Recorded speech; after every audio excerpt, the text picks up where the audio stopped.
नमस्कार दोस्तों, welcome back to my YouTube channel. और आज हम चर्चा करने जा रहे हैं प्रोस्टेट कैंसर के बारे में। प्रोस्टेट कैंसर के बारे में आज हम बात करेंगे कि अब कितना कॉमन है, स्पेशली दिल्ली एनसीआर में, और किस तरह से प्रेजेंट करता है और क्या वो हम टेस्ट कराएं जिससे कि ये हमें पहले हम इसको पकड़ सकें। तो प्रोस्टेट कैंसर जो है, अगर हम देखें तो ये अब जो टॉप 10 अर्बन कैंसर्स में आता है। अर्बन कैंसर मतलब कि जो लोग शहर में रहते हैं, अर्बन एरिया उसको कहा जाता है, तो उसमें जो टॉप 10 कैंसर्स में प्रोस्टेट कैंसर आता है। और इस कैंसर की जो सबसे कॉमन ये दिल्ली एनसीआर में, मुंबई में, बेंगलोर में और भोपाल एरिया में सबसे ज़्यादा प्रोस्टेट कैंसर के इंसिडेंसेस मिले हैं। और ये रूरल इंडिया में, यानी कि गांव में अभी भी प्रोस्टेट कैंसर जो है वो कॉमन नहीं है। और चौंकाने देने वाली बात यह है कि जो ICMR का डाटा आया है, Indian centre for medical research, जो पूरा ये अध्ययन करती है कि इंडिया में कैंसर्स की क्या इंसिडेंस है, क्या प्रेवलेंस है, उसमें ये पता चला है कि पहले ये 8th मोस्ट कॉमन, मतलब 8वें नंबर पे था, और अब ये 3rd मोस्ट कॉमन कैंसर हो गया है पुरुषों में।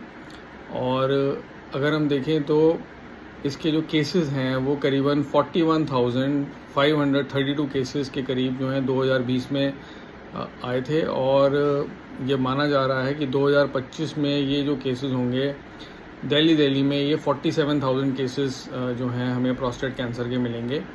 और जो एवरेज एज पाई गई है इसमें अराउंड 70 साल, 69.7 ईयर्स जो है वो इसकी एज है।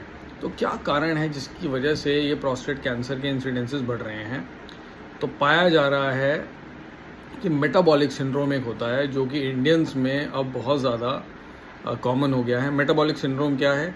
जिसमें कि अगर आप मोटे हैं, आपको डायबिटीज़ है और आपकी एक्सरसाइज आप नहीं करते हैं, तो ऐसे केसेस में देखा जाता है कि पेशेंट में मोटापे की वजह से एब्डोमिनल गर्त बढ़ जाती है, पेट की तरफ जो है चर्बी आसपास जो है बढ़ने लगती है, और जो उसकी वजह से उसको मेटाबॉलिक सिंड्रोम कहते हैं। डायबिटीज़, इंसुलिन रेजिस्टेंस होने लगता है बॉडी में, और ऐसे में पाया गया है कि प्रोस्टेट कैंसर इससे बढ़ रहा है। क्योंकि usually prostate cancer western countries में, US में, UK में, यूरोप में ज़्यादा पाया जाता था। वहाँ का ये मोस्ट कॉमन कैंसर है, और इसको लिंक किया गया था वेस्टर्न डाइट से, जो कि बहुत ज़्यादा प्रोटीन रिच डाइट है।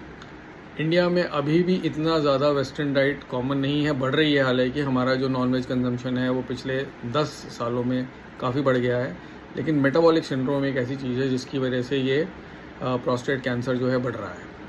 इसके अलावा अब हम क्या कर सकते हैं? तो सबसे इम्पॉर्टेंट है कि प्रोस्टेट कैंसर में अगर आपको इसके लक्षण हैं, लक्षण क्या हो सकते हैं?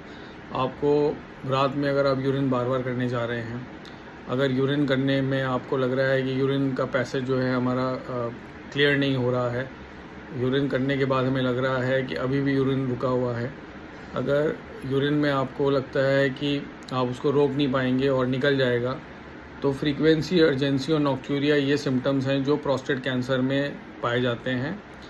अगर ये बहुत ज़्यादा बढ़ जाता है तो आपको पीठ में दर्द कर सकता है और आपको वेट लॉस कर सकता है। तो ये एडवांस स्टेज में ऐसे प्रेजेंट करता है। तो प्रोस्टेट कैंसर के जो लक्षण हैं वो प्रोस्टेट, हमारा जो ग्रंथि है BPH में, जो एक प्रोस्टेट की ग्रंथि बढ़ने के 2 कारण होते हैं, प्रोस्टेट कैंसर या फिर BPH, बिनाइन प्रोस्टेट हाइपरप्लेजिया। और बिनाइन प्रोस्टेट हाइपरप्लेजिया जो है वो 95% जो है लक्षण इसके 95% लोगों में ये होता है, 5% में प्रोस्टेट कैंसर होता है। तो दोनों के जो लक्षण हैं वो सिमिलर होते हैं। इनका हम कैसे डिफ्रेंशिएट करते हैं? तो जो सिम्टम्स आपको ये बताए गए हैं, इसको आपको नज़रअंदाज नहीं करना है, तुरंत ही यूरोलॉजिस्ट को दिखाना है।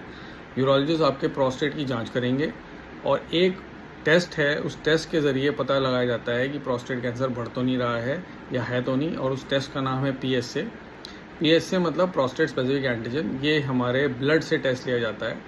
तो जो पुरुष 50 साल की उम्र से ज़्यादा उनकी उम्र हो गई है, उनमें अगर ये लक्षण आ रहे हैं प्रोस्टेट के बढ़ने वाले, तो ये टेस्ट कराना बहुत ज़रूरी है। अगर आप नॉर्मल अपना जो भी एनुअल चेकअप कराते हैं तो उसमें इसको भी ऐड करना इम्पॉर्टेंट है।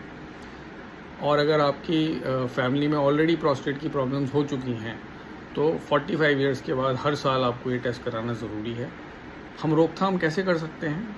रोकथाम में यही है कि अगर हम एक्टिव लाइफस्टाइल करते हैं, अगर हम एक्सरसाइज करते हैं, अपने वेट को कंट्रोल में रखते हैं। और नॉन वेज जो डाइट है जिसमें स्पेशली रेड मीट है, स्मोकिंग है, इन सब चीज़ों को जब हम कम करेंगे तो हम उससे प्रोस्टेट कैंसर से लड़ सकते हैं और उससे अपने आप को बचा सकते हैं। मुझे उम्मीद है कि आपको इससे फ़ायदा होगा जो आज हमने बात की। नमस्कार, आपका दिन शुभ हो।